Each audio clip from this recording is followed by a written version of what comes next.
What's going on, YouTube? Today's episode, we are going to try and get this motorcycle started. It's been a long time coming. I bought the bike at the beginning of COVID, and it is now January of 2022. So stay tuned. Let's see if we can get this thing fired up. In the last video I posted, I wired up all these plugs for my hand controls. Earlier, I went ahead and connected all my grounds to a common ground point, and I hooked up the fuel line out of the fuel pump up to the T where it splits between the two carbs.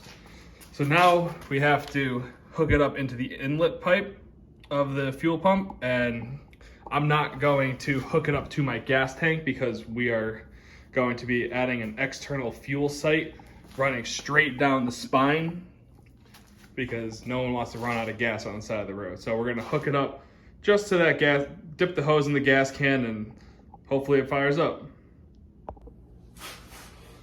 So my bike uses 1/4-inch fuel line. The Edelbrock fuel pump that I bought actually is like a 5/16 barb fitting. So for now, I'm just going to use my little heat gun to heat up the end of the hose and slide it on.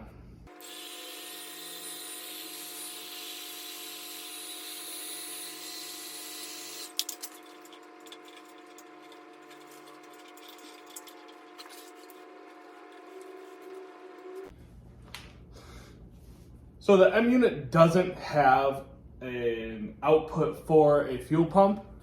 So what they recommend in the manual is to run it off auxiliary power, which you can set to go on as soon as the bike has keyed ignition or when the bike starts, or there's a few different options in there. So I'm just gonna run it to auxiliary 1, and then I'll set it up on my phone to go on with key power, and I'll be right back.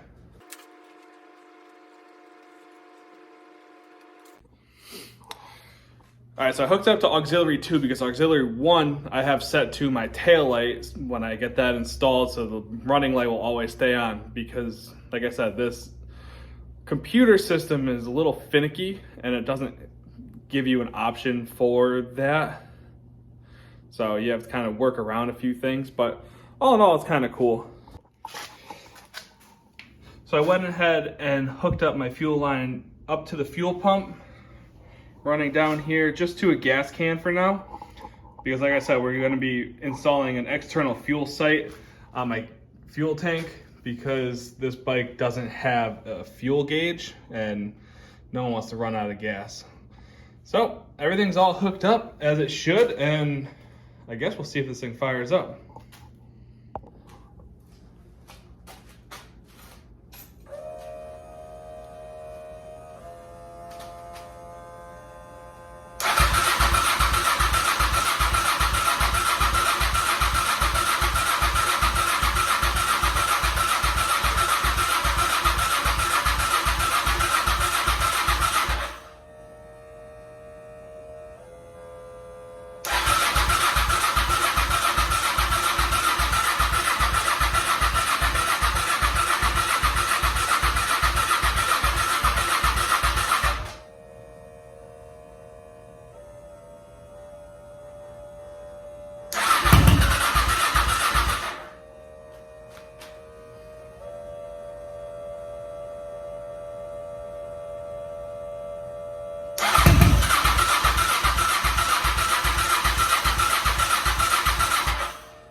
Well, that didn't work.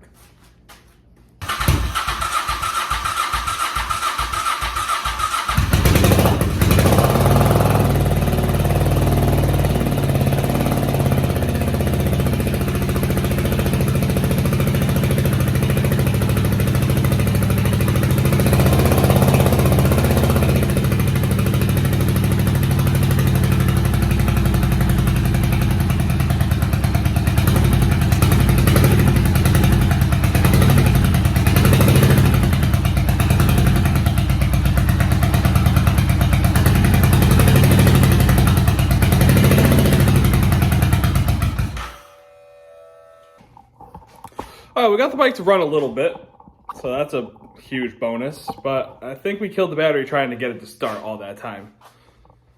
Batteries don't last forever. So now I have to figure out, one, why the battery died, and two, how to keep the damn thing running, because as you saw, it didn't really want to idle by itself.